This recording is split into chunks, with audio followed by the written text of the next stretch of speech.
ঘরে যখন কোনো সবজি থাকে না তখন কিন্তু আমরা চিন্তায় পড়ে যাই কি রান্না করব। রুটি বা পরোটা বা লুচির সঙ্গে খাওয়ার জন্য দারুণ স্বাদের এই রেসিপিটা একবার ট্রাই করে দেখতে পারো।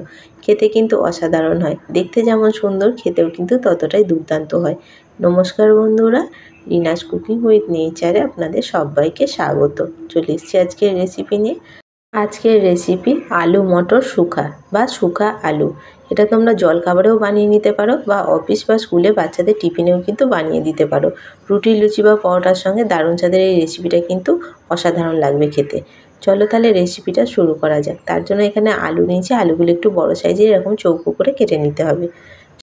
আলু মটর শুকা বানানোর জন্য এখানে কি নিয়েছি বলে দিই। প্রথমেই এখানে নিয়েছি আদা রসুন গ্রেট করে, বাটা নিলে হবে না, আদা রসুনটা গ্রেট করেই নিতে হবে। অল্প নিয়েছি একটু ধনেপাতা কুচি, একটা টমেটো কুচিয়ে নিয়েছি, আর নিয়েছি এখানে ছোট সাইজের পেঁয়াজ। এখানে 15 থেকে 20টা মতো পেঁয়াজ আছে। 15-20টা মতো পেঁয়াজ নিলেই হবে। আমি এখানে পরিমাণ মতো আমি যেমন আলু নিয়েছি সেই মতো এখানে পেঁয়াজটা নিয়েছি। তোমরা তোমাদের কম বেশি বাড়িয়ে কমিয়ে নিতে পারো।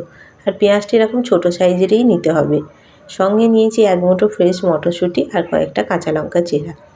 এদিকে কড়া বসিয়ে দিয়েছি, কড়ার মধ্যে দিয়েছি সাদা তেল। তেল খুব ভালো করে গরম করে নিয়েছি। তেল গরম হয়ে গেলে ফোড়নে দিলাম গোটা জিরে, 2টো শুকনো লঙ্কা, অল্প একটুখানি কালো জিরে, আর দিচ্ছি সামান্য একটু হিং।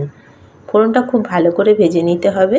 ফোড়ন ভাজা হয়ে গেলে কেটে রাখা আলুগুলো দিয়ে দিচ্ছি। কেটে রাখা আলুগুলো সমস্ত দিয়ে দিয়েছি। দিয়ে এবার খুব ভালো করে আলুগুলো মিশিয়ে নিতে হবে। এবার এটা নাড়াচাড়া করতে করতে আলুগুলো একটু ভাজা ভাজা করে নিতে হবে। গ্যাসের ফ্লেম কমিয়ে অথবা মিডিয়ামে রেখে আলুগুলো একটু ভেজে নিতে হবে। আলুগুলো খুব বেশি আমি লালচে করে এখন ভাজিনি, হালকা লাল করে নিয়েছি। দেখো আলুগুলো হালকা লাল হয়ে গেছে। এই সময় আমি এর মধ্যে যে পেঁয়াজগুলো রেখেছিলাম পেঁয়াজগুলো দিয়ে দিচ্ছি। পেঁয়াজ দিলাম, পেঁয়াজ দেওয়ার পর এর মধ্যে যে মটরশুঁটিগুলো রেখেছিলাম মটরশুঁটিটাও দিয়ে দিলাম। পেঁয়াজ আর মটরশুঁটি দিয়েও খুব ভালো করে এটা মিশিয়ে নেব।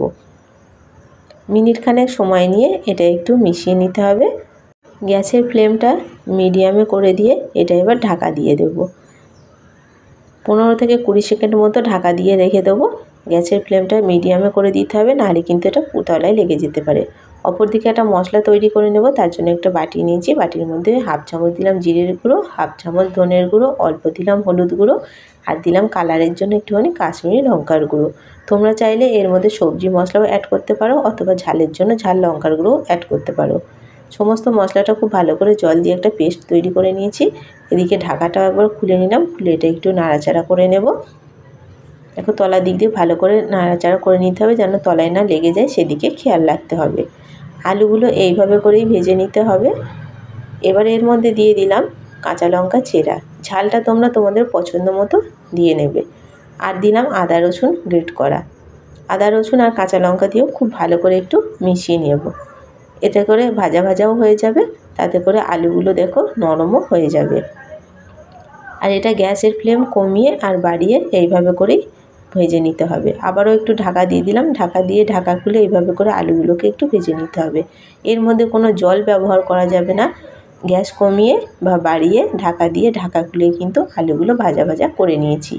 দেখো এইভাবে করে নাড়াচাড়া করতে করতে আলুগুলো প্রায় অর্ধেক সেদ্ধই হয়ে যাবে। দেখো আলুগুলো এখনও কত সুন্দরভাবে কেটে যাচ্ছে। আলুগুলো অর্ধেকটা সেদ্ধ হয়ে গেছে, অল্প আর একটু শক্ত আছে।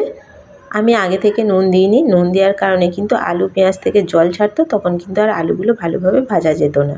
এই সময় পরিমাণ মতো নুন দিতে হবে। নুন দেওয়ার পর কেটে রাখা টমেটোটাও দিয়ে দিলাম, আর যে মশলার পেস্টটা তৈরি করে রেখেছিলাম মশলার পেস্টটাও দিয়ে দিলাম।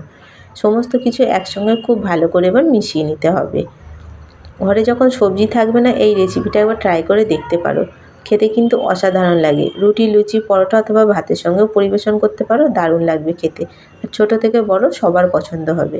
ঢাকা দিয়ে ঢাকা খুলে এইভাবে করেই আলুগুলো ভালো করে কষিয়ে নিলাম মশলার সঙ্গে।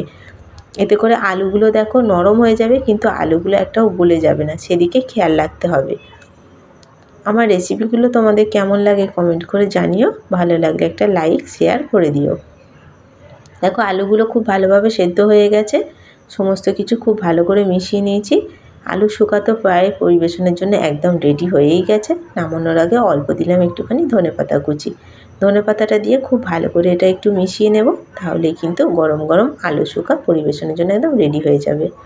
দেখো দেখতে কতটা সুন্দর লাগছে, খেতে কিন্তু তার থেকেও ভালো হয়। একবার হলেও বাড়িতে বানিয়ে খেয়ে দেখো। আমি যেভাবে বানালাম আশা করছি তোমাদেরও ভালো লাগবে। আলু শুকা বা আলু মটর শুকার রেসিপিটা কেমন লাগলো কমেন্ট করে জানিও। ভালো লাগলে একটা লাইক কমেন্ট শেয়ার করে দেবে। আর চ্যানেলে নতুন বন্ধু হয়ে থাকলে চ্যানেলটা সাবস্ক্রাইব করার অনুরোধ রইল। পাশে থাকা বেল আইকনটা অবশ্যই প্রেস করে দেবে। আমার চ্যানেলে নিত্য নতুন ভিডিও আপলোড করলে ভিডিওর নোটিফিকেশান সবার আগে তোমাদের কাছে পৌঁছে যাবে। ফিরে আসবো অন্য কোনো রেসিপি নিয়ে। সম্পূর্ণ ভিডিওটা দেখার জন্য অসংখ্য ধন্যবাদ।